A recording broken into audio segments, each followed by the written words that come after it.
Hello student, आपका स्वागत है हमारे YouTube channel Sharma study point में।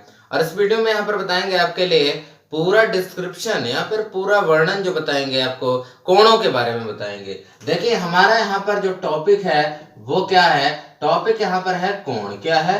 कोण यानी एंगल्स। देखिए एंगल्स के बारे में हम जानेंगे यहाँ पर कि एंगल्स यानी कोण कितने प्रकार के होते हैं। तो यहाँ पर फर्स्ट टाइप आपके लिए कोण होगा।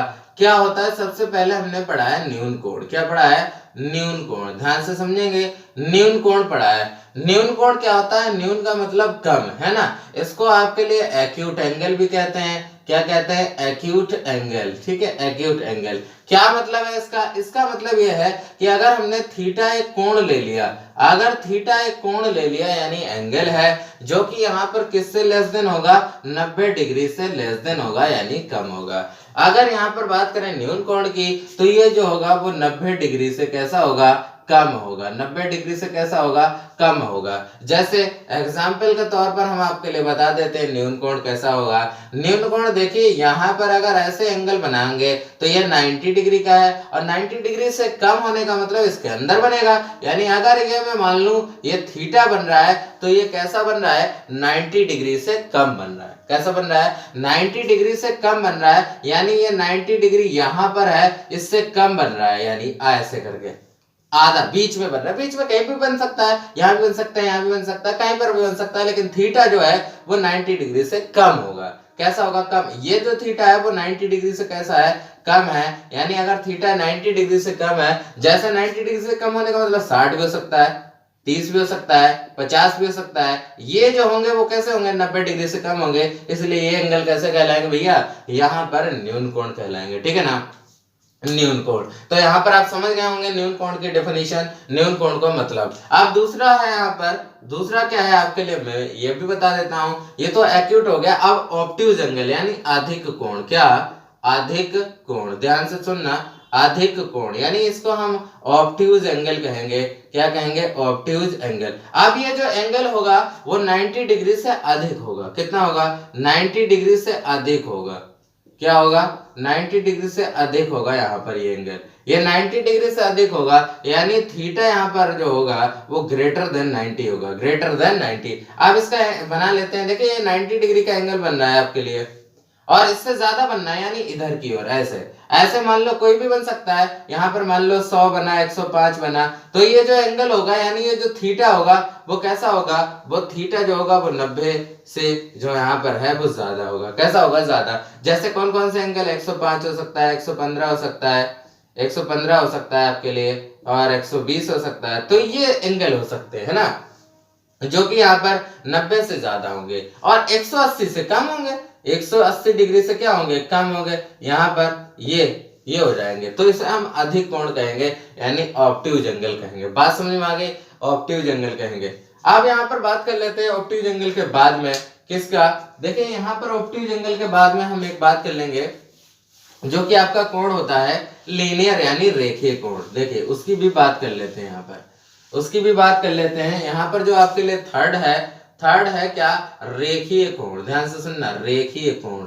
रेखीय कोण यानी इसको हम लीनियर एंगल कहते हैं। क्या कहते हैं? Linear angle. देखिए लीनियर एंगल क्या होता है? रेखीय कोण। तो रेखीय कोण जैसे कोई रेखा पर, जैसे ए बी लाइन है, तो यहाँ पर कोई भी एंगल बनेगा तो ये जो बनेगा एंगल वो ऐसा माना जाता है कि आपके लिए सीधा बनेगा। यहां से यहां तक ऐसा एंगल बनेगा पूरा लीनियर। तो ये माना जाता है कितना?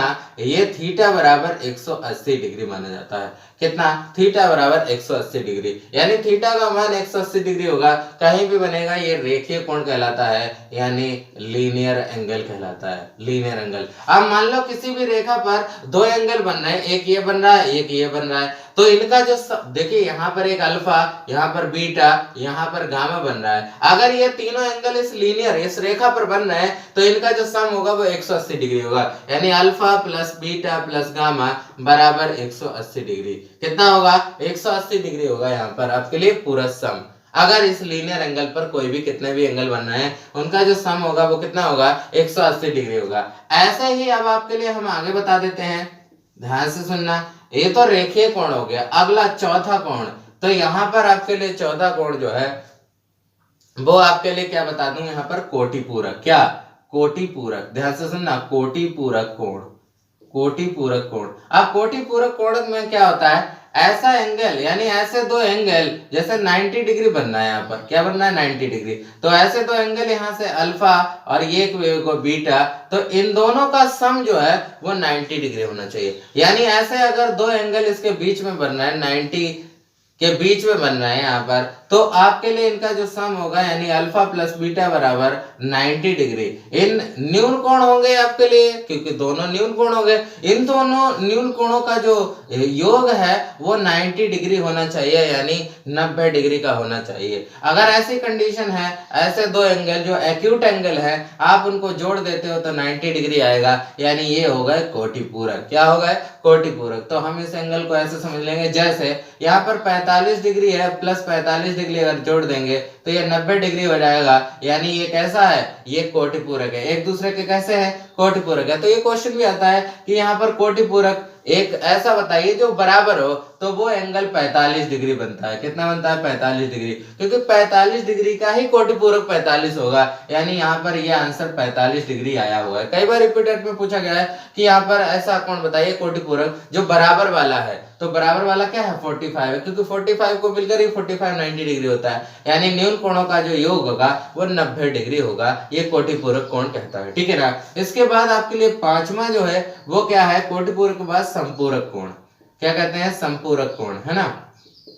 इसको देख लेते हैं। ये कोटि पूरक को यहाँ पर कॉम्प्लीमेंट एंगल कहते हैं, इंग्लिश में कॉम्प्लीमेंट एंगल, ठीक है, कॉम्प्लीमेंट एंगल ध्यान रखेंगे। और संपूरक कोण को कहते हैं यहाँ पर सप्लीमेंट एंगल, सप्लीमेंट एंगल। देखिए ध्यान से यहाँ पर ये, तो यहाँ पर संपूरक कोण क्या होता है, ये देखिए, ये यहाँ पर 180 डिग्री बराबर होता है। अगर लीनियर पर यहाँ पर कोई भी रेखीय कोण है, इसमें दो एंगल बन रहा है आपके लिए, कितना बन रहा है, अगर दो एंगल यहाँ पर अल्फा और एक बीटा बन रहा है, तो इनका जो सम होगा वो कितना होगा, अल्फा प्लस बीटा बराबर 180 डिग्री। यानी अगर लीनियर एंगल बन रहा है और उसमें दो कोण आपस में बन रहे हैं, तो उनका जो सम होगा वो 180 डिग्री होगा। ये आप जान चुके हैं, यहाँ पर अल्फा प्लस बीटा कितना होगा, 180 डिग्री होगा। तो इसलिए यहाँ पर आप समझ लें इन एंगल्स को, ये बहुत ही महत्वपूर्ण एंगल है, अगर आपके लिए पता होगा। और एक कोण और यहाँ पर छठा भी आपके लिए बता देते हैं, क्या है, समकोण, जिसको आप बहुत अच्छी तरीके से जानते होंगे, समकोण यानी राइट एंगल, ठीक है ना, राइट एंगल।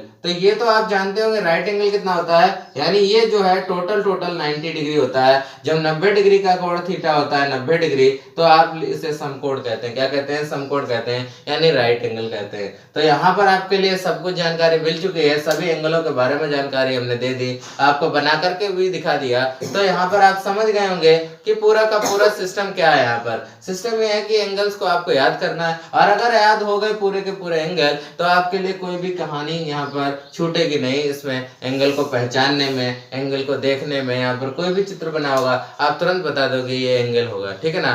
तो आई होप आप ये क्वेश्चन यहाँ पर समझ गए होंगे, इनको एंगल्स के बारे में। Thank you for watching this video.